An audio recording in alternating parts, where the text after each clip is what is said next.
लेपोर्टा से बड़ा कोई चादरमोद प्रेसिडेंट अभी फुटबॉल में नहीं है। लेपोर्टा से बड़ा चादरमोद प्रेसिडेंट अभी फुटबॉल में नहीं है, ठीक है। क्यों है कैसे मैं बाद में बताऊंगा। जोसेफ बार्टेमाउ जो एक्स प्रेसिडेंट था, जिसका रिजीम खत्म होते ही बार्टेमाउ का रिजीम खत्म होते ही लेपोर्टा प्रेसिडेंट बना। बार्टेमाउ फैंस की नजर में भड़वा था, लेकिन प्लेयर्स के लिए अच्छा था, बड़े बड़े कॉन्ट्रैक्ट दिए। दोबारा सुनना, बार्टेमाउ प्रेसिडेंट फैंस की नजर में भड़वा था, लेकिन प्लेयर की नजर में काफी अच्छा था। लेपोर्टा उल्टा, लेपोर्टा फैंस की नजर में हीरो है, काफी अच्छा है, और प्लेयर्स की नजर में भड़वा है। यस, ये लेपोर्टा है। लेपोर्टा का उल्टा है, एक हार्डकोर, एक पॉलिटिशियन, एक बहुत बड़ा हरामी प्रेसिडेंट जो क्लब को जैसे तैसे करके रिवाइव करवा रहा है, प्लेयर्स को नाराज कर करके, सैलरीज रिडक्शन करा करा के जबरदस्ती, मतलब एकदम से उल्टा पुल्टा सब हथकंडे अपना के, शाम दाम दंड भेद सारे हथकंडे अपना के प्लेयर्स को वेज ये सब चुतिया पे करा के क्लब को सर्वाइव कराने के लिए कुछ हद तक जा रहा है, बहुत कुछ हद तक जा रहा है, बहुत हदें पार कर रहा है। तो फैंस की नज़र में बंदा हीरो है, प्लेयर्स और एजेंट की नज़र में एक नंबर का हरामी है लेपोर्टा, ठीक है। अब बात कर रहा हूँ फ्रैंकी डियोंग की, एक ऐसा प्लेयर जिसको बार्सिलोना लात मार मार के भगा रहा है, तू निकल, वही तू निकल पहली फुर्सत में। लेकिन भाई निकलने को तैयार नहीं है, भाई मुझे कहीं नहीं जाना, मुझे यहीं रहने दो। यूनाइटेड बिड को छोड़ो, एग्रीमेंट करके बैठे हैं दोनों क्लब आपस में, बार्सिलोना और यूनाइटेड। फी एग्रीमेंट हो चुका है 75 million plus 10 million guaranteed add on, 85 million की फी, सब कुछ हो रखा है। लेकिन प्लेयर मना कर रहा है, और प्लेयर का एजेंट आके बोल रहा है कि बारसा तुम साला मेरे प्लेयर को ये बोल रहे हो कि जाओ नहीं तो जाओ, तो ये कम करो, वेज कम करो, और तुम ऊपर से क्यों वेज कम करेगा मेरा प्लेयर। तुम जब प्लेयर पे प्लेयर साइन करो, वो पैसा कहां से आ रहा है। एक तरफ तुम दिखा रहे हो कि तुम ब्रोक हो चुके हो, 1.3 मिलियन का तुम्हारा डेट है, जो कि है इकोनॉमिक फाइनेंशियल लेवर्स लगू के, गोल्डमैन सैक्स का लोन करा के, वेज रिडक्शन करा के, BLM और टीवी राइट्स बेच के, ये जो तुम कर रहे हो अपना लोन कम, एक तरफ तुम ये दिखा रहे हो, दूसरी तरफ तुमने रफीनिया 65 मिलियन पाउंड और साथ में 50 मिलियन यूरोज लेवेंडोव्स्की।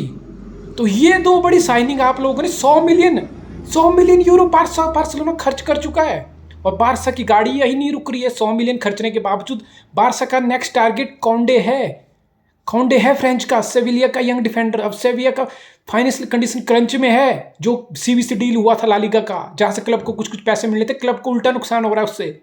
तो बारसा उस पर कैपिटलाइज करेगा 40-50 मिलियन में उसको, यानी कि 100 मिलियन इन्वेस्ट कर चुका है बारसा। पैसा तुम्हारे पास है, और मेरे क्लब प्लेयर को तुम बोल रहे हो कि फ्रैंकी डियोंग तुम निकल जा, हमारे पास पैसा नहीं है। आखिर ये स्थिति आई कैसे, क्या नेक्स्ट है, what's next, I will tell you what's next. पहले मैं बात करता हूँ फ्रैंकी डियोंग। 2019 में बार्सिलोना आया था।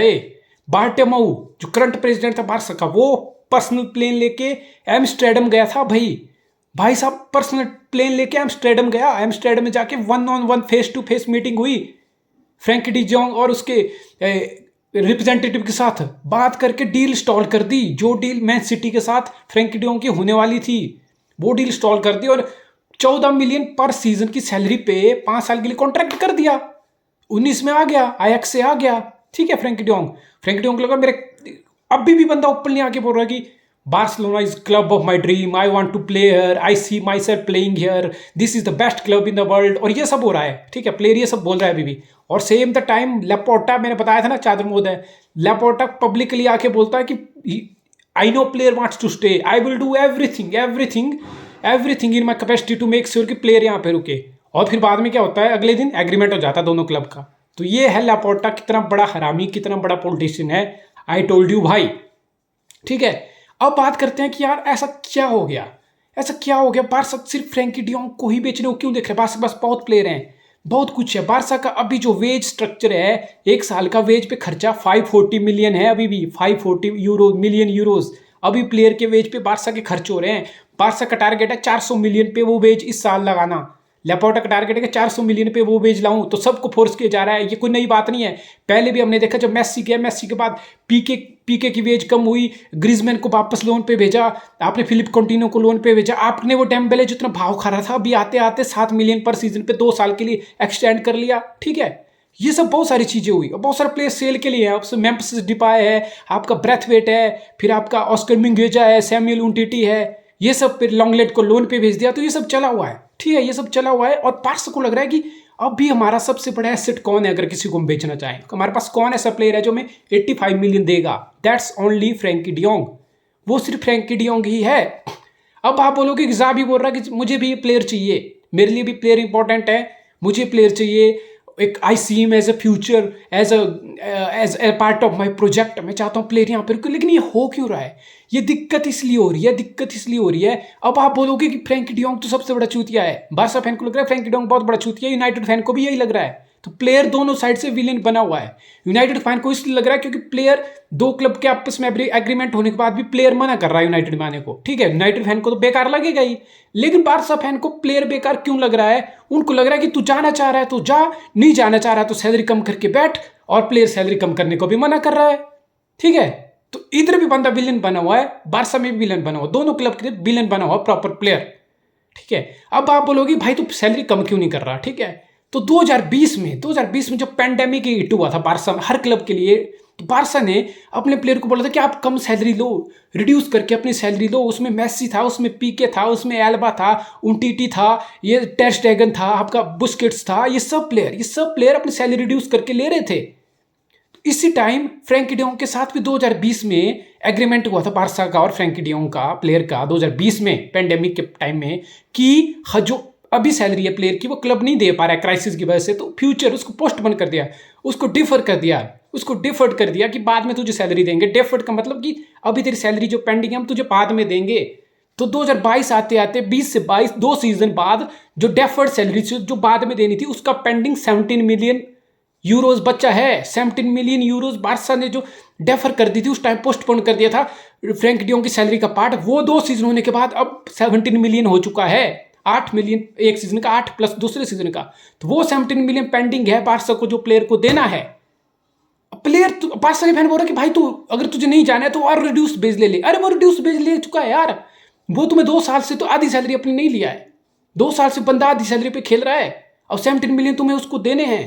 पहली बात तो ये, और दूसरी बात है कि यह भी कॉन्ट्रैक्ट फ्रैंकी डियोंग का बार्सा के साथ 2026 तक का है। बार्सा कुछ भी करके फोर्स नहीं कर सकता प्लेयर को जाने के, 2026 तक का है। अगर वो चाहे मुझे नहीं जाना तो वो बैठेगा नहीं, खेलेगा भी, क्योंकि वर्ल्ड क्लास प्लेयर है, वो खेलेगा 2026। अब 4 साल उसके कॉन्ट्रैक्ट पे पड़े हैं और बार्सा उसको क्यों बेचना चाह रहा है? अब आप बोलोगे क्यों बेचना चाह रहा है?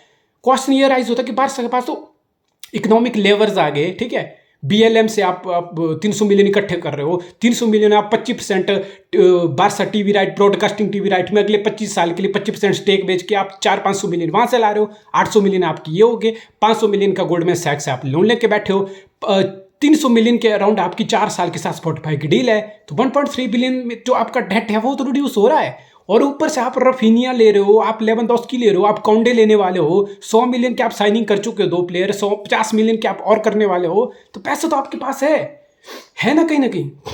अब आप बोलोगे फ्रैंकी डियोंग को पास क्यों बेचना चाह रहा है? वो इसलिए बेचना चाह रहा है कि जो फ्रैंकी डियोंग के जो कॉन्ट्रैक्ट है ना, उसमें ऐसे क्लॉजेज हैं कि अभी वो वहां रुका तो अभी जो 22-23 का सीजन होगा तो फ्रैंकी डियोंग की सैलरी हो जाएगी 18 million plus 2 million loyalty bonus, ठीक है। 20 मिलियन लेगा वो 22-23 इस सीजन, अगर बार्सा में रुक गया 20 मिलियन। और फिर उससे अगले सीजन जो 23-24 का सीजन स्टार्ट होगा, ऐसे क्लॉज हैं भाई के कॉन्ट्रैक्ट में, बार्टेमो के टाइम में ऐसा कॉन्ट्रैक्ट दे दिया है फ्रैंकी डियोंग को कि 23-24 के सीजन से 28 मिलियन पर ईयर सैलरी हो जाएगी फ्रैंकी डियोंग की। इस सीजन 20 हो जाएगी, अगले सीजन से 28 सैलरी लेने लग जाएगा वो, और कॉन्ट्रैक्ट है 26 तक, अभी हुआ 22 स्टार्ट, तो 4 सीजन तक अगर फ्रैंकी डियोंग रुक गया तो बार्सा को 88 मिलियन यूरोज बार्सा को फ्रैंकी डियोंग को देने पड़ेंगे 4 साल का मिला के। दैट्स द बिग रीजन, ये बहुत बड़ा रीजन है जो 88 मिलियन उसके 4 साल में बन जाएंगे।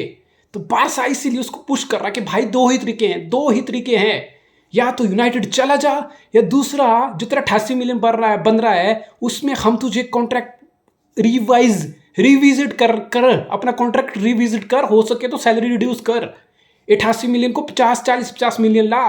अब फ्रैंकी डियोंग ने मना कर दिया कि भाई मैं ना सैलरी रिडक्शन करूंगा, ना मैं यूनाइटेड जाऊंगा। Basically he said fuck off to United, at the same time he is saying fuck off to Barça, to Laporta, to Xavi, to हुएवर। कि मेरा कॉन्ट्रैक्ट 26 तक का, मैं नहीं जाने वाला। He is playing bad boy. पर देखो अब कब कब तक करता है यार। अगर अगर प्लेयर सच में अगर यूनाइटेड नहीं जाना चाहता तो एक ऑप्शन तो ये है कि नहीं जाना, ठीक है, बारसा तुझे दे रही है, कॉन्ट्रैक्ट रिविजिट कर, अपना सैलरी रिड्यूस कर, ठीक है। अभी अभी 14 मिलियन थी उसकी आज तक की सैलरी, इस अगले सीजन से फ्रैंकी डे जॉन्ग की हो जाएगी 20, और उससे अगले से 28 मिलियन पर सीजन लेने लग जाएगा वो। कॉन्ट्रैक्ट है 26 तक, तो 88 मिलियन बन जाएगा 4 साल में। बारसा नहीं चाहता कि किसी प्लेयर का इतना बड़ा कॉन्ट्रैक्ट रहे, इसलिए उन्होंने मेस्सी तक को जाने दिया। मेस्सी तक रजिस्टर नहीं हो पाया था, मेस्सी चला गया, फिलिप कॉन्टिनो को एस्टन विला भेज दिया, ग्रीजमैन को वापस भेज दिया, डेम्बेले को 7 मिलियन पर ईयर की सैलरी पे लाए। Same for Piqué, same for Alba, same for Busquets, same for Umtiti, और बहुत सारे प्लेयर सेल पे भी लगे हैं just because they want to get their wage bill from 540 million per season to 400 million per season. मैं आपको reference दे देता हूं कि 540 मिलियन एक साल के वेज देने में, प्लेयर की वेज देने में बारसा का जा रहा है। क्लब का रिवेन्यू कितना होता है एक सीजन का? क्लब का रिवेन्यू होता है, चाहे Barça, city, Bayern, real Madrid की टॉप क्लब हैं, 700-750 मिलियन एक सीजन का रिवेन्यू होता है। उसमें से 540 तो आपके प्लेयर्स की फीस, प्लेयर्स की वेज, सैलरी, बोनस, ये सब देने में जा रहा है। 540 बारसा का इस साल का वेज बिल है, और बायर्न जैसा क्लब 300 वेज देता है, सिटी जैसा 350 पे बैठा है। तो आप अंदाजा लगा लो कि 150-200 मिलियन हर क्लब से ज्यादा है बारसा का वेज बिल। तो बारसा नहीं चाहता ये जो 88 मिलियन का जो स्ट्रेस है जो बारसा पे फ्रैंकी डे जॉन्ग रुका 2026 तक जो पड़ेगा, इसलिए बारसा पुश कर रहा है कि भाई तू चला जा, नहीं जाना है तो कंडीशन एक्सेप्ट कर ले, वेज कम कर ले। 88 मिलियन बहुत बन रहा है, वी कांट अफोर्ड दैट। हमें अपना वेज बिल 400 पे लाना है, और ये 400 पे नहीं आएगा ऐसे तो ये और बढ़ता जाएगा, क्योंकि और साइनिंग आ गई है, लेवांडोव्स्की आ गया है, रफीनिया आ गया है। So this is the whole matter. ये मैटर है, ये फंस चुका है, ये मैटर फंस चुका है। Let's see what happens. अभी दो फ्रैंकी डे जॉन्ग के पास तो सारे ऑप्शन ओपन है, उसको कुछ नहीं करना है, उसको बस यही रहना है, तो वो रहेगा। वो ना भी चाहे पैसा 1 रुपये भी कम ना ले, बारसा कुछ नहीं कर सकता बिकॉज कॉन्ट्रैक्ट 2026 तक है। Legally Barça can't do shit, ऐसा कुछ नहीं कर सकता, ठीक है। और यूनाइटेड की तो भाई इतनी गजब बेइज्जती, बंदा मुंह पे बोल रहा है I don't want to come, despite Erik ten Hag Ajax में उसके साथ काम कर चुका है। वही आयाक्स जो चैंपियन लीग सेमीफाइनल खेल गया था, वही आयाक्स जो बेर्नाबाउ में जाकर रियल मैड्रिड 3-पीट कर चुका था, उस रियल मैड्रिड को ह्यूमिलेट किया था 4-1 से, ठीक है। वेंडर बीक वही टीम में है, उसी टीम में डी लीग निकला था, उसी टीम से फ्रैंकी डे जॉन्ग, ठीक है, यूवेंटस को भी पार किया था। तो यही वही manager Erik ten Hag, despite the fact वही मैनेजर जो प्लेयर के साथ खेल चुका है, कोऑर्डिनेशन सब कुछ है, इतना कुछ होने के बावजूद भी फ्रैंकी डे जॉन्ग से साफ मना कर रहा है कि मुझे नहीं जाना, ठीक है। और प्लेयर में कोई क्वालिटी कुछ गड़बड़ नहीं है। जावी सर यहाँ बोल चुके हैं आई वांट द प्लेयर, लेकिन जावी के बोलने से क्या होगा, ठीक है, कुछ हद तक बहुत कुछ होगा, लेकिन प्लेयर जब क्लब का जो बोर्ड है, जो प्रेसिडेंट है, उसको क्लब का फाइनेंशियल भी देखने है ना। जब फाइनेंशियल भी इतना बर्डन पड़ रहा है, और 85 मिलियन उल्टा अगर उसकी सेल्स, प्लेयर की सेल्स की जाने से आ रहा है, और उसकी सैलरी जो 88 होगी 4 साल में, वो बर्डन घटेगा। बेसिकली 150 मिलियन, 85 मिलियन का प्रॉफिट आ जाएगा, और 80 मिलियन उसकी वेज का बच जाएगा। बेसिकली 150 मिलियन मोटे मोटे तौर पे बारसा बचा सकता है फ्रैंकी डे जॉन्ग को बेच के। किसी भी मिडफील्डर की इतनी वर्थ नहीं होती, चाहे वो कितना भी वर्ल्ड क्लास हो, चाहे वो फ्रैंकी डे जॉन्ग ही क्यों ना हो, चाहे वो पोजेशन बेस में टिकी टाका बॉर्न प्लेयर हो, फ्रैंकी डे जॉन्ग जैसा वर्ल्ड क्लास प्लेयर हो, चाहे वो बिहाइंड द बैक आपके सेंटर बैक को के साथ बिल्डअप करने वाला हो, चाहे वो अपोनेंट के प्रेस को बीट करके, बॉल कैरी करके, ड्रिबल कैरी करके बॉक्स में ले जाने वाला काबिलियत वाला फ्रैंकी डे जॉन्ग हो। इतनी सारी काबिलियत, इतना सारा ड्रिबल, कंट्रोल, मिडफील्ड बॉस करने वाली क्वालिटी होने के बावजूद भी एक प्लेयर को धक्के मार के लिटरली क्लब भेज रहा है। दैट शोज कि बारसा कितना ज्यादा ट्रबल में है, और बारसा चाहता है कि 150 मिलियन जो मैंने बताया ये जैसे कैसे के बच जाए फ्रैंकी डे जॉन्ग के जाने से। दैट्स द ओनली रीजन कि फ्रैंकी डे जॉन्ग जैसा वर्ल्ड क्लास प्लेयर को भी बारसा पुश कर रहा है बाहर जाने के लिए। ये एग्जाम्पल है, Barça is a big example कि कितना भी बड़ा क्लब हो, कैसे भी क्लब हो, अगर आप फाइनेंशियली अच्छे से हैंडल नहीं करोगे, स्मूथली नहीं होगा क्लब, गलत डिसीजन करोगे, बड़े बड़े कॉन्ट्रैक्ट एज्ड प्लेयर को दोगे, नए प्लेयर को बड़े बड़े लुक्रेटिव ऑफर दे के लाओगे, this is what will happen to your club. आपका क्लब इतने ज्यादा ट्रबल में चला जाएगा कि आपको बाहर निकलते निकलते ऐसे चुतियापे करने पड़ेंगे। That's exactly what's happening with Barça. लेकिन बारसा में बोला ना, एक बैड एस आदमी है बारसा में, लापोर्टा बैड एस आदमी है, जो फैंस की नज़र में हीरो है, प्लेयर की नज़र में बिल्कुल जीरो है। बिकॉज प्लेयर को जबरदस्ती फोर्स करा के वेज सैलरी रिड्यूस करवा रहा है, नहीं तो लोन पे धक्के मार के भेज रहा है, या फ्रैंकी डे जॉन्ग की तरह लात मार के बाहर कर रहा है, लिटरली बैड एस। और पब्लिक में आके क्या बोलता है, I will do everything to make sure कि फ्रैंकी डे जॉन्ग यही रुके, क्योंकि प्लेयर रुकना चाहता है। भाई पॉलिटिक्स में, इंडियन पॉलिटिक्स इनको भी पीछे छोड़ दिया है लापोर्टा ने। इतना गजब हरामी आदमी है Laporta. I told you, Barca में क्या होगा, फ्रैंकी डोंग कहाँ रुकेगा, it's all up to him. वो चाहे तो कल यूनाइटेड ज्वाइन कर ले, वो चाहे तो 4 साल के लिए बारसा में यही रुके, ठीक है, that's up to him. But I told you क्या सिचुएशन है, क्यों है, कैसे है, कौन विलन है, कौन हीरो है, क्या है। आई थिंक इससे ज़्यादा मेरे पास कुछ है नहीं कहने के लिए। I hope you will get what I told you guys.